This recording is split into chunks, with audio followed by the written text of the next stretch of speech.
शुरू हुई। मेरी आपसे एक विनती है भाई बहनों, बिना चित्रकूट गए राम नहीं मिलने वाले। जिसको राम को पाना है उसको चित्रकूट चलना पड़ेगा, और चित्रकूट चलना है तो किसी भरत के साथ लगना पड़ेगा आपको। भरत के साथ लगो। भरत माने साधु, भरत माने संत, और जब किसी संत के साथ लग जाओगे आप तो संत आपको चित्रकूट पहुंचाएगा और राम से आपकी भेंट कराएगा।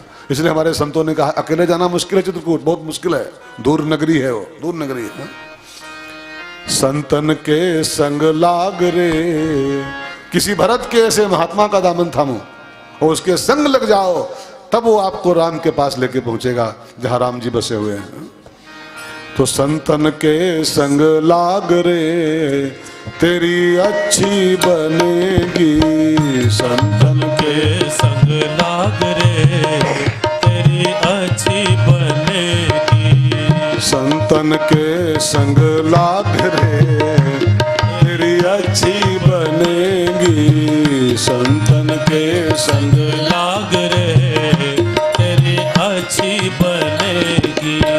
ध्रुव की बन गई प्रहलाद जी की बनी गई, ध्रुव जी बन गई प्रहलाद जी की बन गई। ध्रुव की बन गई प्रहलाद जी की बनी गई।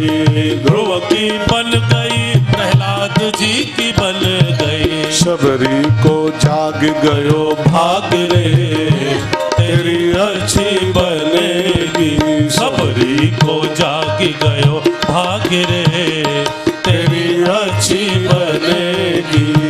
संतन के संग लाग रे तेरी अच्छी बनेगी।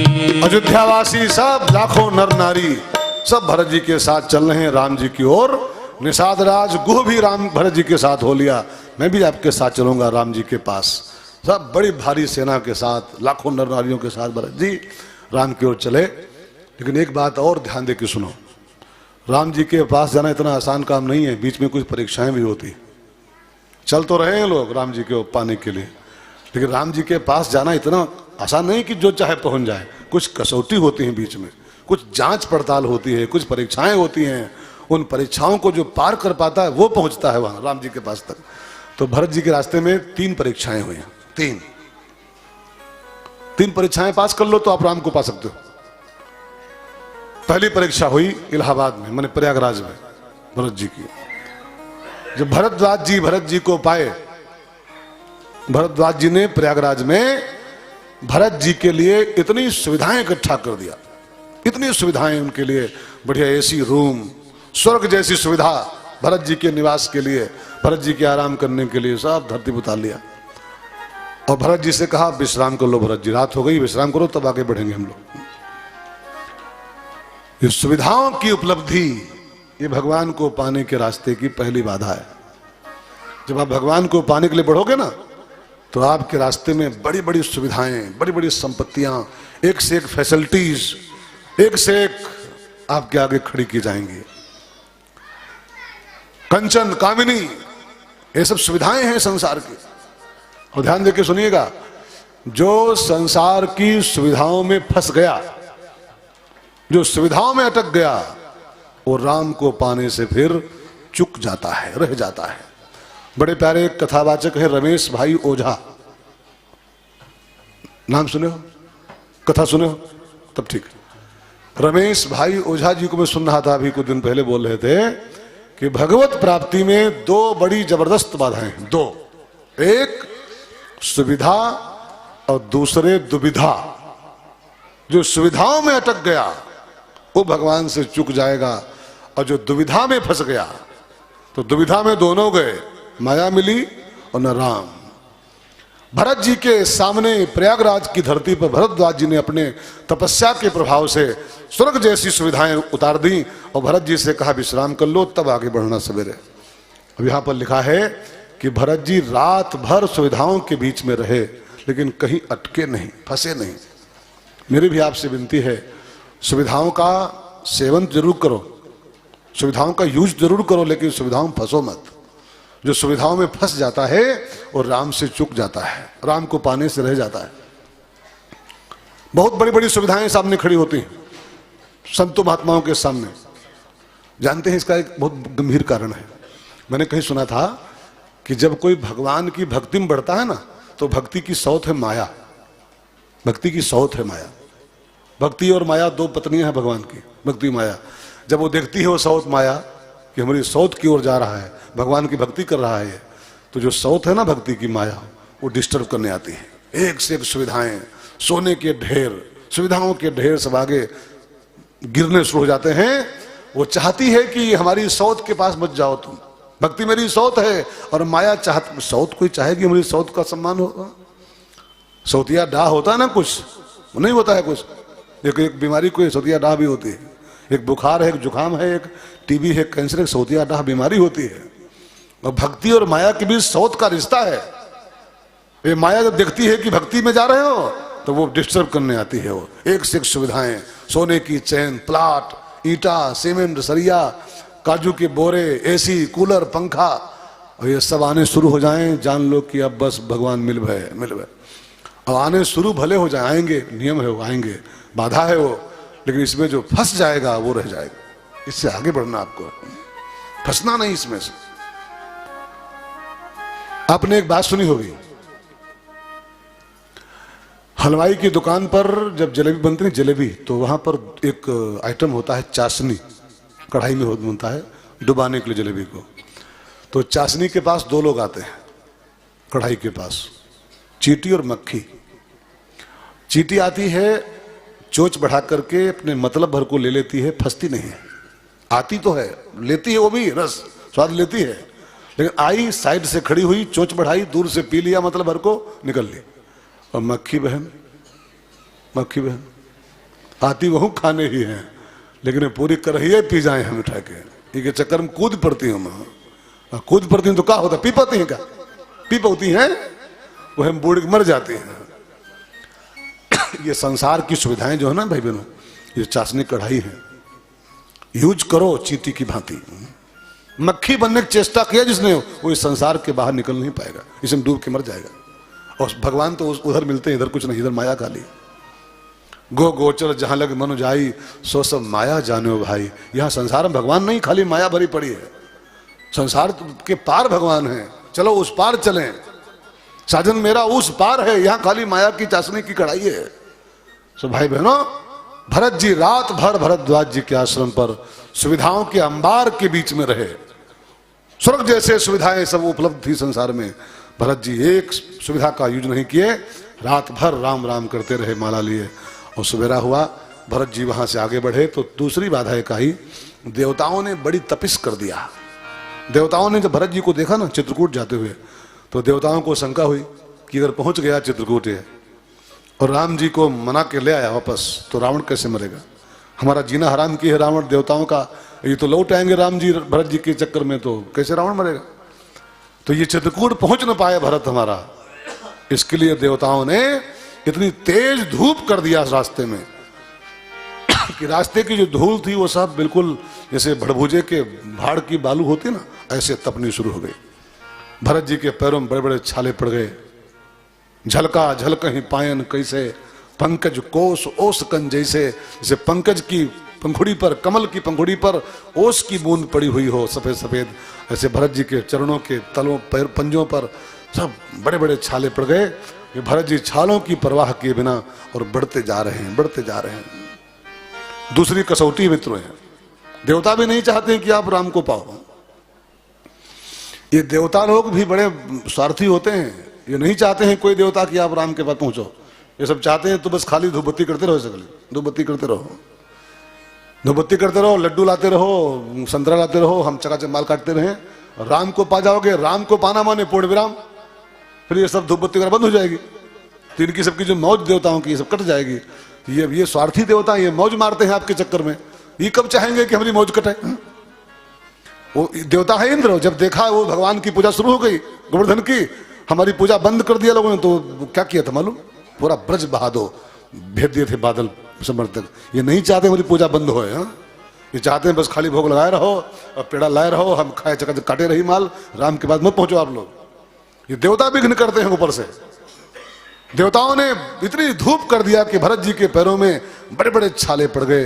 लेकिन भरत जी छालों की परवाह किए बिना जय माता दी कहते जाओ, आने जाने वालों को चलते जाओ तुम मत देखो अपने पाँव के छालों को, चलते जाओ तुम मत देखो अपने पाँव के छालों को। जिसने जितना दर्द सहा है उतना चैन भी पाया है, चलो बुलावा आया है माता ने बुलाया है, जय माता दी चलो बुलावा आया है माता ने बुलाया है। चलते जाओ तुम मत देखो अपने पाँव के छालों को। जो छालों की परवाह नहीं करता है और चलता जाता है वही पहुंच पाता। वेद में एक मंत्र आता है मित्रों, ऋग्वेद का मंत्र है, आप इसको मेरे साथ जरा समझ के सुनो। वेद कहता है चरैवेति चरैवेति चरैवेति स मधुम बिंदति। वही उस अमृत तत्व की प्राप्ति कर पाता है मैंने परमात्मा की, जो चरैवेति चरैवेति चरैवेति। चलते जाओ चलते जाओ चलते जाओ, सोने के पहाड़ आए चाहे छाले पड़ जाएं, चाहे कितनी बड़ी बड़ी कसौटी आए। वो कौन सा कविता है वो प्राइमरी कक्षा वाला, वीर तुम बढ़े चलो धीर तुम बढ़े चलो, सामने पहाड़ हो चाहे सिंह की दहाड़ हो, ध्वज कभी झुके नहीं और दल कभी।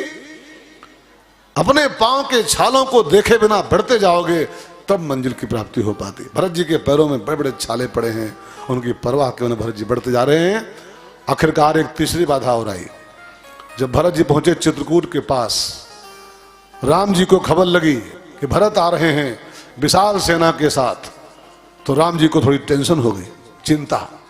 और चिंता इस बात की हुई कि भरत प्रेमी है, प्रेम मूर्ति है और प्रेमी हमको बुलाने आया है, और कहीं अटक गया जान से कि नहीं आपको चलना ही पड़ेगा चलना ही पड़ेगा, तो फिर भगत के वश में है भगवान, फिर रावण कैसे मरेगा, मैं तो लौट जाऊंगा भरत जी के कहने में। अब राम जी को चिंता इस बात की थी, लेकिन लक्ष्मण जी जब राम जी को चिंतित देखे, भरत जी के आने खबर सुन के राम जी चिंतित है, मेरे होते तो लक्ष्मण जी अपना धनुष संभाल लिए, राम जी मेरे होते आप चिंता न करो, दोनों भाइयों को भी जान से मार के आ रहा हूं। वो भूल गया है भरत कि राम के साथ लक्ष्मण भी गया हुआ है, वो सेना के साथ आपको मारने आया है। उसके मन में गद्दी के प्रति वो लालसा बढ़ गई है कि राम को मार दूं, मेरी गद्दी पक्की हो जाए। भूल गया है भरत इस बात को कि राम के साथ लखन भी गया हुआ है। और लक्ष्मण भैया धनुहा संभाल के और दोनों भाइयों को मारने को रेडी हो गए, भरत जी को मारने के लिए। ये तीसरी बाधा है बहनों, बहुत ध्यान देकर सुनिएगा। जब भगवान की भजन में, जब आप भगवान की भक्ति करो और आपकी भक्ति में आपका कोई सगा, लक्ष्मण जी सगे भाई हैं भरत जी के, जब आपको कोई सगा आपका इतना प्रबल विरोधी हो जाए कि आपको मारने पर आमादा हो जाए, भक्ति करते हो मंदिर जाते हो, आपको मैं जान से मार डालूंगा अभी, तो दुखी मत होना। जब कोई आपका सगा बिल्कुल इतना विरोधी आपका हो जाए भजन में कि आपको जान से मारने तुल जाए वो, तो मानना बस चित्रकूट अब आ गया। अब राम जी की बाहें बिल्कुल मिलने वाली। लास्ट बाधा है ये, अपना सगा जब बिल्कुल जान से मारने तुल जाए आपको कि भाई मंदिर जाते हो, कथा सुनते हो, उनको गोली मार दूंगा मैं भी, तब जानना कि वो सब राम जी मिलने वाले हैं। और इसके तमाम दृष्टांत मेरे पास हैं। भरत जी को उनका सगा भाई मारने को तैयार है, प्रहलाद जी को उसका सगा बाप जब मारने को रेडी हो गया, खंभे से बांध दिया, उठा ली तलवार मारने के लिए, खंभा फट गया और राम जी मिल गए। मीराबाई को उसका सगा देवर जब मारने पर उतल गया तो मीराबाई को द्वारकानाथ की प्राप्ति हो गई। कितने दृष्टांत हैं शास्त्रों में, जब कोई अपना सगा हमको इतना विरोधी हो जाए कि बिल्कुल जान से मारने पर आमादा हो जाए, तो बस मानना कि अब राम की बाहें मिलने ही वाली हैं। अंतोगत्वा भरत जी तीनों बाधाओं को पार करके पहुंचे और चित्रकूट के घाट पर भई संतन की भीड़, भक्त भगवान की मुलाकात हुई है। गोस्वामी जी कहते हैं, बरबस लिए उठाई उर लाए कृपा निधान, भरत राम की मिलन लखी बिसरे सब ही अपान। भरत और राम की दिव्य भेंट चित्रकूट में हुई। फिर कुछ सभाएं हुई अंतोगत्वा भरत जी ने राम जी से कहा, जब एक दो महीना बीत गए चित्रकूट में, तो वशिष्ठ मुनि ने कहा कि राम जी, भरत जी कुछ आपसे कहने आए हैं, कुछ कह नहीं पा रहे हैं संकोच में, आप भी कुछ पूछते नहीं हो। तो राम ने भरत जी को आज्ञा दिया, भरत जी तुम क्या कहने आए हो, जो कहोगे मैं वही करूंगा, बोलो। तो भरत जी ने कहा, गुरु ठाकुर जी, भक्त भगवान को आज्ञा दे कि मैं ये चाहता हूं, ये भक्ति ही नहीं है, मैं कुछ नहीं चाहता हूं ठाकुर जी, बस मैं आपसे एक आज्ञा चाहता हूं। क्या? तो भरत जी बोले, जेहि विधि प्रभु प्रसन्न मान होई, जहि विधि प्रभु प्रसन्न मन होई, करुणा सागर कीजिए सोई, करुणा सागर कीजिए सोई। जहि विधि प्रभु प्रसन्न मान होई, जहि विधि प्रभु प्रसन्न मन होई, करुणा सागर कीजिए सोई, करुणा सागर कीजिए सोई। और भरत भैया ने, भरत माने भक्त, और ध्यान देकर सुनना मित्रों, भक्त की सबसे बड़ी पहचान होती है वो अपने भगवान पर कुछ थोपता नहीं है कि हम ये चाहते हैं। भरत जी यहां पर कुछ नहीं कहे कि हमें ये चाहिए, कि हम ये इच्छा लेके आपके पास आए हैं। उन्होंने बिल्कुल भगवान पर डाल दिया, जहि विधि प्रभु प्रसन्न मन होई, जिसमें आप राजी हो ठाकुर जी, वो आज्ञा हमको दो, हम वही आपका आदेश पूरा करेंगे। तब भगवान राम ने भरत जी से कहा कि भैया भरत, हालांकि हम तुम्हारी कोई आज तक इच्छा नहीं तोड़े हैं, लेकिन एक आज मेरी बात मान लो आप। हम दोनों के पूज्य पिताजी माने दशरथ जी महाराज 2 वचन देके स्वर्गवासी हो गए। 2 वचन दे गए हो, एक वचन में गद्दी भरत जी के लिए और दूसरे वचन में राम को 14 साल का वनवास। और इन्हीं 2 बातों के पीछे हमारे पिताजी का देहांत हो गया, इन्हीं 2 बातों के पीछे। अब सोचो भरत भैया, जिन 2 बातों को लेके हमारे पिताजी मर गए, उन्हें शहीद हो गए, उनका देहांत हो गया, इन्हीं 2 बातों के पीछे। अब अगर हम दोनों भाई अपने पिताजी की उन 2 बातों को नहीं पूरा करेंगे, तो हमारे पिताजी की जो मृत आत्मा है ऊपर जो कहीं बैठी होगी, उसको बहुत क्लेश पहुंचेगा कि मैं कैसे भी कामांध था, मैं कैकेयी के प्रेम में अंधा होकर वचन दे दिया था, जो मान लो, लेकिन मैंने 2 बातें बोल दी कि कैकेयी तुम मांगोगी दूंगा, उसने मांग लिया 2 वरदान कि गद्दी भरत जी को, राम को 14 साल का वनवास। तो मैं कैसे मांग लियो, मैं अंधा था, मैंने वचन दे दिए थे। लेकिन क्या मेरे 4 बेटे मिलके मेरे 2 बातें नहीं पूरे कर सकते थे? अपने पिताजी की आत्मा को ऊपर क्लेश पहुंचाना हो तो इसमें कुछ छेड़छाड़ की जाए, नहीं तो मेरी इच्छा भरत भैया ये है, 14 साल बहुत नहीं होते हैं, 14 साल मैं वनवास बिता दूं आज्ञा अनुसार पिताजी की, और तुम 14 साल अयोध्या जी को संभाल लो, गद्दी संभाल लो। 14 साल के बाद हम लोग फिर मिलेंगे और फिर सब बढ़िया हो जाएगा। तो भरत जी ने कहा, ठाकुर जी आपकी आज्ञा से उधार है, मैं जाने को तैयार हूं, लेकिन मुझे एक डर लग रहा है प्रभु। क्या? कि आपके बिना मैं 14 साल अयोध्या में जिंदा रहूंगा कि मुझे भरोसा नहीं है। आपके बिना मैं जी सकता हूं ये संभव नहीं।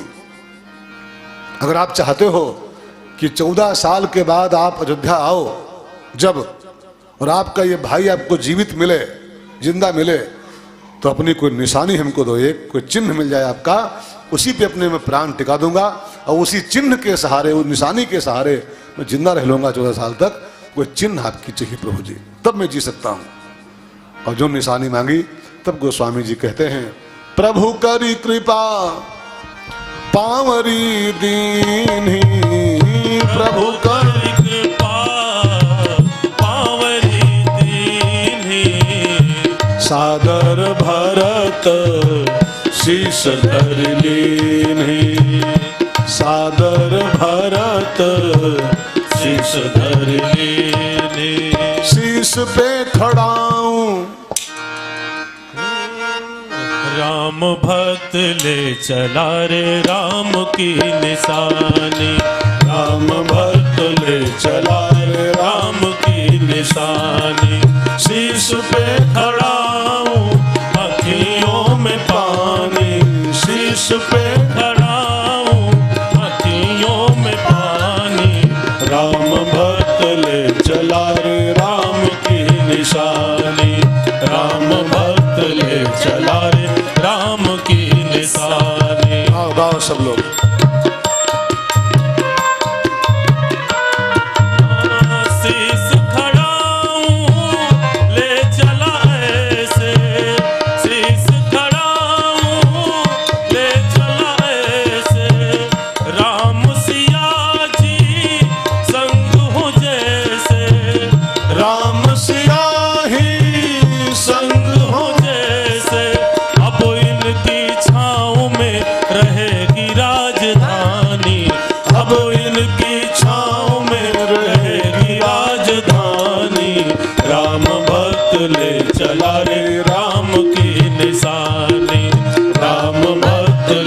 निशानी। शीश पे खड़ा हूँ अखियों में पानी, शीश पे खड़ा हूँ अखियों में पानी।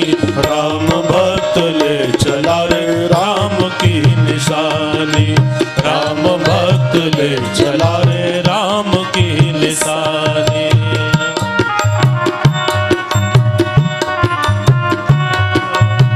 पल छिन लागे सदियों जैसे, 14 बरस कटेंगे कैसे। पल छिन लागे सदियों जैसे, 14 बरस कटेंगे कैसे। जान समय क्या खेल रचेगा, कौन मरेगा कौन बचेगा। कब्र मिलन के फूल खिलेंगे, नदिया के 2 फूल मिलेंगे। जी करता है यही बस जाए, जी करता है यही बस जाए। हिल मिल 14 बरस बिताए, हिल मिल 14 बरस बिताए। राम बिन कठिन है एक घड़ी बितानी, राम बिन कठिन है एक घड़ी बितानी। राम भक्त ले चला रे राम की निशानी, राम भक्त ले चला रे राम की निशानी। तब रघुपति बहुविधि समुझाए, लय पादुका भरत जी अवधपुर आए।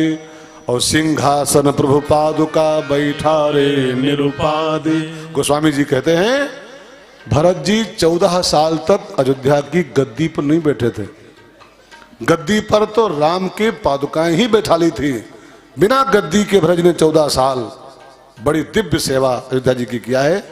कई लोग आप में से हम में से कहते हैं ना कि गद्दी मिले तो सेवा होए, कई लोग कहते हैं कुर्सी मिले तो सेवा की ही जाए। कोई पद मिले, कोई कुर्सी मिले, कोई एमपी एमएलए हो जाए तो समाज की सेवा करें। अच्छा एक बात मैं पूछूं आपसे, मदर टेरेसा ने कौन सी गद्दी लिया था? अब क्या सेवा नहीं की महिला हो? सेवा नहीं की? कौन सी एमपी थी, कौन एमएलए थी हो, कौन सी मंत्री बनाई गई थी हो? मदर टेरेसा अभी मरी है 5 साल पहले 4 साल पहले। क्या दिव्य सेवा की हिंदुस्तान की उसने। उसको मिला वो नोबेल सेवा में, नोबेल मिला हुआ है। विश्व का जो टॉप वो है वो सर्टिफिकेट सेवा का वो मिला उसको है। लेकिन हम लोग कुर्सी मिले तो सेवा होए, पार्षद होई तो सेवा करी, सभासद हो जाई तो सेवा करी। बिना कुर्सी सेवा नहीं होती क्या? बिना कुर्सी सेवा होती है, करना चाहो तो करना। अच्छा एक बात बताओ, गांधी जी कौन सी कुर्सी लिए थे? महात्मा गांधी कौन सा पद लिए थे? और क्या सेवा किए नहीं? क्या हो किए नहीं सेवा? क्या कौन सा पद उनके पास? राष्ट्रपति थे, प्रधानमंत्री थे, एमपी एमएलए थे? कुछ नहीं थे। वो पार्षद भी नहीं थे, सभासद भी नहीं थे महात्मा गांधी। लेकिन लोग मानते हैं कुर्सी होए तब सेवा होए। भरत जी 14 साल सेवा किए हैं बिना कुर्सी के, बिना कुर्सी। कुर्सी पर खड़ाऊ बैठे हैं राम जी के, और भरत जी त्यागमयी सेवा अयोध्या जी की किए हैं। और भरत जी की इस कथा को, इस तपोमयी जिंदगी को प्रणाम करते हुए अयोध्या कांड को पूरा किया गया है। गोस्वामी जी अंत में कहते हैं, भरत चरित करिनेमु तुलसी जे सादर सुनहि, सिय राम पद प्रेम अवश्य होई भवरस बिरति। भरत जी की इस कथा को जो सुनते हैं अयोध्या कांड के माध्यम से, संक्षेप में ही सही, उनको सिय राम पद प्रेम, उनको सीताराम जी के चरणों में प्रेम हो जाता है।